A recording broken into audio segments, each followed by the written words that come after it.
Shiv Sena UBT गुट से अंबादास जी हमारे साथ इस वक्त जुड़ गए हैं। अंबादास जी, तस्वीरें महाराष्ट्र से अच्छी नहीं आ रही है। औरंगजेब का मामला तूल पकड़ता जा रहा है, दो समुदाय आपस में भिड़ गए। देखो सर, शायद महाराष्ट्र की सरकार को ही दंगा चाहिए। इस प्रकार का वातावरण इस महाराष्ट्र में बनाया जा रहा है। और जो नागपुर में दंगा हो रहा है, यहाँ के खुद राज्य के मुख्यमंत्री है, उनके पास गृह विभाग का भी कारभार है। ऐसे रहते हुए यहाँ पे दंगा होना, इसका मतलब सरकार को ये दंगा चाहिए क्या? सरकार को हिंदू मुसलमान ऐसा दंगा चाहिए? इस प्रकार की भावना जनता के मन में ये तो पिछले 8-10 दिन से निर्माण हो रही है और वो आज सच निकल गया है। मतलब आप कह रहे हैं कि ये जो पूरा जो दंगा इस वक्त जो इस तरीके का माहौल है, उसके पीछे सरकार की मंशा है? बिल्कुल है, सरकार को ही चाहिए ऐसा दंगा, ऐसा लग रहा है।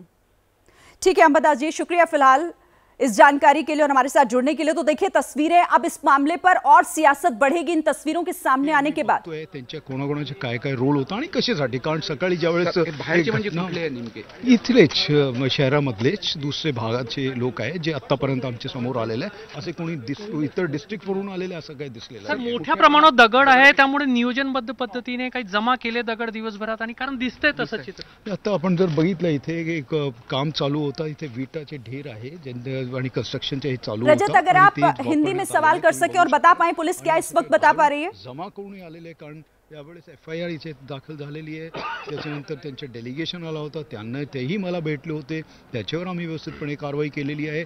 परंतु असं काही प्री प्लॅन्ड होतं असं काही आम्हाला टार्गेट करून काही ठिकाणी हल्ले झालेले आहे बाजूच्या गल्ल्यांमध्ये, महाल परिसरामधल्या म्हणजे टिळकपुटा तू महाल या परिसरामध्ये तिथले लोक तक्रार, कारण ही मिश्रित वस्ती आहे हे जर तुम्ही बघितलं तर। आणि ते एक दुसऱ्याचे समोरासमोर ज्यावेळेस आले, कारण तुम्ही बघा हे एकदम नॅरो लेन्स आहे, तर हे संक्रित गली आहे, तर ते असं तुम्ही म्हणू शकता। परंतु असं काही नाही आहे की जाणून बुजून हे करून हे आलेले। सर किती कर्मचारी जखमी जखमीचा आकडा अजून आम्हाला मिळाला 3-4 लोक जे आहेत त्यांना किरकोळ मार लागलेली आहे आणि जे सध्या अजूनही ते कामावर आहे। सर एक महत्त्वाचा प्रश्न, दुपारी जे आंदोलन झालं होतं त्याच्यानंतरही एक तणाव छोटासा झाला होता, मात्र पोलिसांनी समजूत घातली होती, त्याच्यानंतर शांतता झाली होती, संध्याकाळी पुन्हा उफाळून आलं।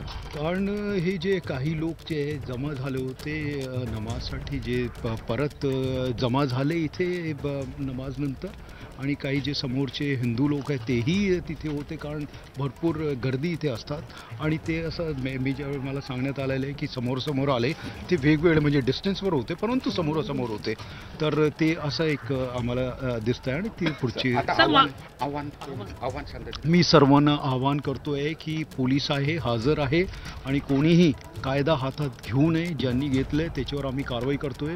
भरपूर मोठी संख्यामध्ये आपण लोकांना अरेस्ट केलेलं आहे।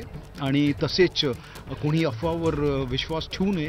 कोणी जर अफवा पसरवली तर त्याच्यावर विरुद्ध आम्ही कारवाई करणार आहे। आमची सायबर टीम्स आहेत आणि ते एक याच्यावर बघत आहे कोण कोणते ग्रुपमध्ये काय काय टाकतो आहे, तर असे काही दिसले तर त्यांना आम्ही सोडणार। किती लोक ताब्यात घेतले?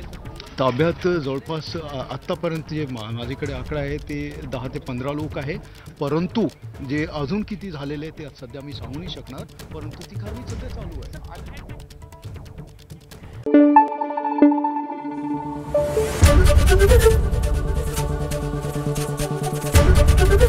ABP न्यूज आपको रखे आगे।